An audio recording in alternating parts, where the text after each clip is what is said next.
सर्वेभ्यो नमो नमः। मैं राजन कुमार चतुर्वेदी आप सबका अपने इस संस्कृत यूट्यूब चैनल पर स्वागत करता हूँ। रुचिरा भाग 3 कक्षा 8 पाठ 14 आर्यभट्ट। आज हम इस लेसन को पढ़ेंगे।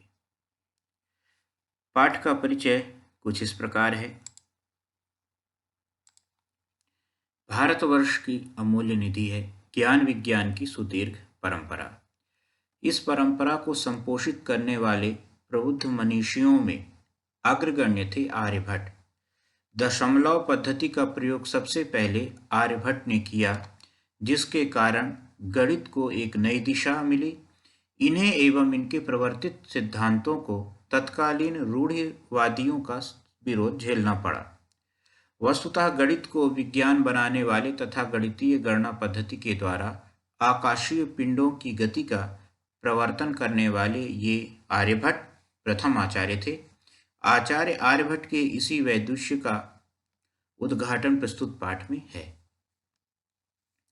यह आर्यभट्ट का अनुमानित चित्र है। आगे चलते हैं।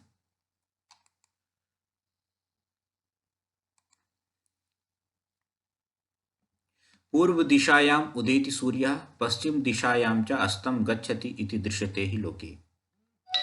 लोके संसार में यह दिखाई देता है कि सूर्य पूर्व दिशा में उदय होता है और पश्चिम दिशा में अस्त होता है। परम न अनेन अवबोध्यम अस्ति यत्, परंतु इससे यह नहीं जाना जाता है कि सूर्यः गतिशीलः इति।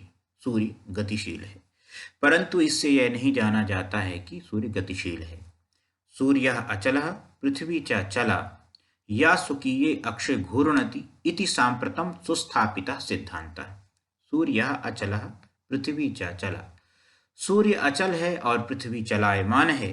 या स्वकीये अक्षे घूर्णति इति, जो अपनी धुरी पर घूमती है। सांप्रतम सुस्थापितः सिद्धान्तः, यह इस प्रकार भली भांति स्थापित सिद्धांत है। सूर्य अचल है और पृथ्वी चलायमान है, जो अपनी धुरी पर घूमती है। यह इस समय भली भांति स्थापित सिद्धांत है। सिद्धांतोयम प्राथम्येन येन प्रवर्तितः स आसीत् महान गणितज्ञः ज्योतिर्विद्या आर्यभट्टः। सिद्धांतोयम, इस सिद्धांत को सर्वप्रथम येन प्रवर्तितः, सर्वप्रथम जिन्होंने प्रारंभ किया, स आसीत् महान गणितज्ञः, वह महान गणितज्ञ, वह महान गणित के ज्ञाता, ज्योतिर्विद्या आर्यभट्ट और ज्योतिषी आर्यभट्ट थे। पृथ्वी स्थिरा वर्तते इति परंपरया प्रचलिता रूढ़ि तेन प्रत्यादिष्टा। पृथ्वी स्थिरा वर्तते, पृथ्वी स्थिर है। इति परंपरया प्रचलिता रूढ़ि, परंपरा से चली आ रही इस प्रथा का तेन प्रत्यादिष्टा, उन्होंने खंडन किया। इस रूढ़ि को उन्होंने समाप्त कर दिया, इस धारणा को उन्होंने खंडित कर दिया। तेन उदाहृतम यत् गतिशीलायाम नौकायाम उपविष्टः मानवः। उन्होंने उदाहरण दिया कि चलती हुई नाव में बैठा हुआ मनुष्य, उपविष्टः मानवः, बैठा हुआ मनुष्य, नौकाम स्थिराम अनुभवति, नाव को रुकी हुई अनुभव करता है। अन्यांच पदार्थान गतिशीलान अवगच्छति, और दूसरे पदार्थों को गतिशील समझता है। एक उदाहरण लेते हैं, जैसे कि यह नाव है, इस नाव में लोग बैठे हुए हैं। यहाँ पर अन्य नाव भी हैं। तो उन नावों में लोग बैठे हुए हैं, वो नाव चल रही है। तो जो नाव में लोग बैठे, उन्हें लग रहा है कि आसपास की वस्तुएं चल रही हैं, जबकि सत्य यह है कि वो जिस नाव पे बैठे हैं वह नाव चल रही होती है। एवमेव गतिशीलायाम पृथिव्याम अवस्थितः मानवः पृथ्वीम स्थिराम अनुभवति। इसी तरह ही गतियुक्त पृथ्वी पर स्थित मनुष्य, अवस्थितः मानवः पृथ्वीम, स्थित मनुष्य पृथ्वी को स्थिराम अनुभवति, स्थिर अनुभव करता है। सूर्यादि ग्रहांच गतिशीलान वेत्ति, और सूर्य आदि ग्रहों को गतिशील जानता है। जैसा कि यह चित्र है, इस चित्र में पृथ्वी आदि ग्रह सूर्य के चक्कर लगा रहे होते हैं।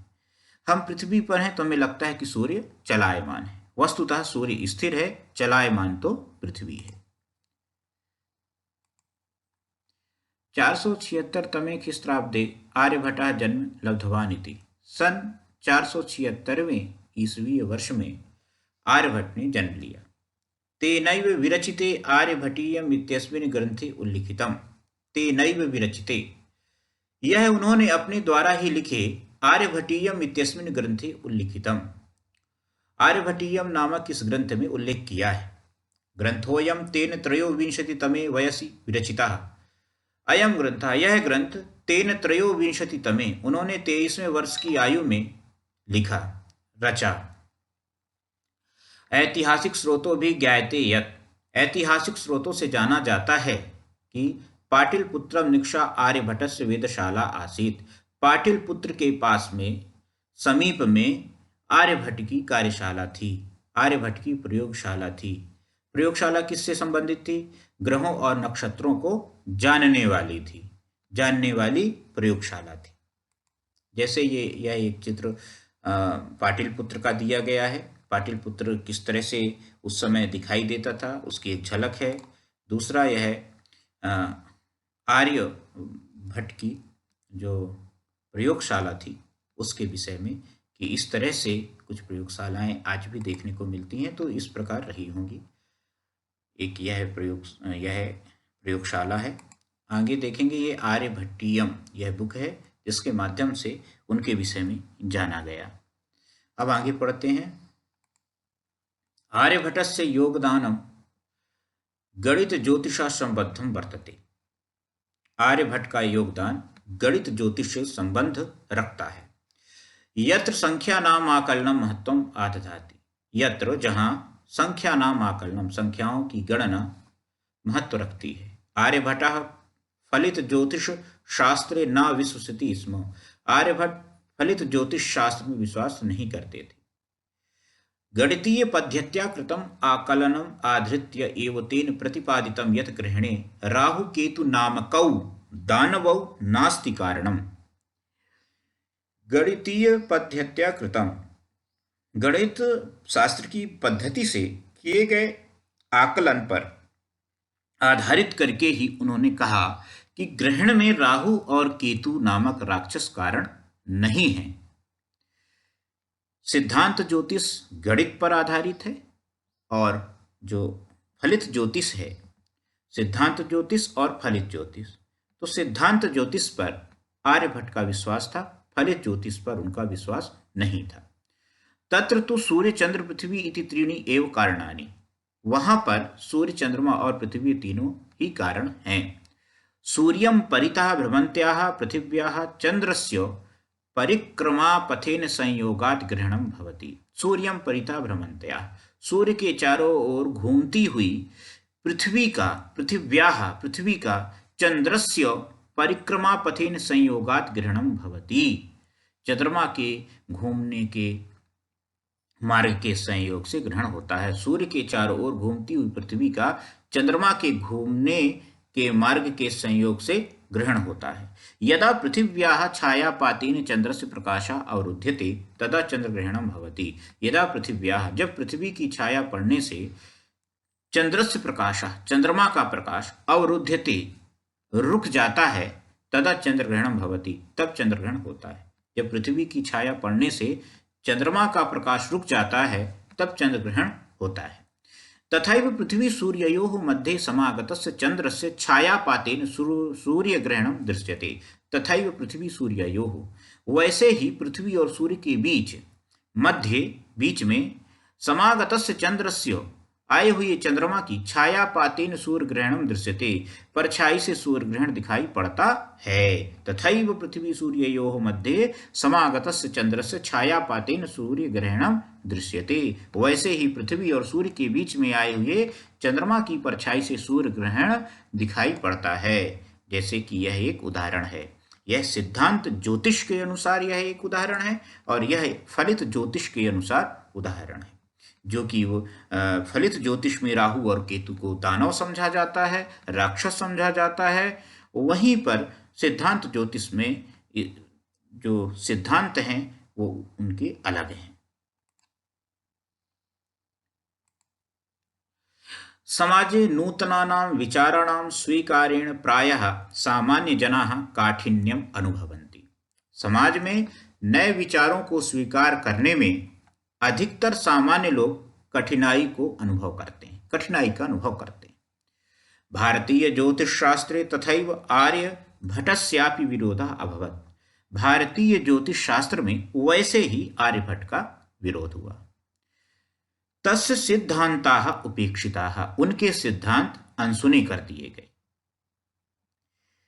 नहीं माने गए। सा पंडितम मन्यानाम उपहास पात्रम जाता, वह स्वयं को भारी विद्वान मानने वालों की हंसी का पात्र बन गए। जो अपने आप को बहुत विद्वान मानते थे, उनके सामने वे हंसी के पात्र बन गए।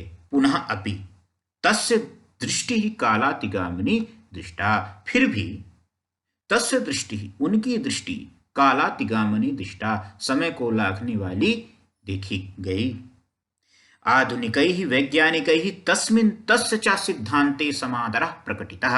आधुनिकैः वैज्ञानिकैः, किंतु आधुनिक वैज्ञानिकों ने तस्मिन्, उनमें, तस्य च सिद्धान्ते समादरः प्रकटितः, उनके सिद्धांत में आदर प्रकट किया। किंतु आधुनिक वैज्ञानिकों ने उनमें और उनके सिद्धांत में आदर प्रकट किया। अस्मात् एव कारणात् अस्माकं प्रथम उपग्रहस्य नाम आर्यभट्ट इति कृतम्। इसी कारण से हमारे पहले उपग्रह का नाम आर्यभट्ट रखा गया। वस्तुतः भारतीयायाः गणित परंपरायाः अथ च विज्ञान परंपरायाः असौ एकः शिखर पुरुषः आसीत्। वास्तव में भारत की गणित परंपरा के और विज्ञान की परंपरा के वह एक शिखर पुरुष थे, सर्वोच्च व्यक्ति थे। ये आर्यभट्ट की अनुमानित छवि, चित्र और आर्य भट्ट जो उपग्रह था, यह उसकी छवि है, चित्र है। तो आप सब इस पाठ को पढ़े, आप सब ध्यान से सुने, देखे। आप सबका बहुत बहुत धन्यवाद। जयतु संस्कृतम, जयतु भारतम।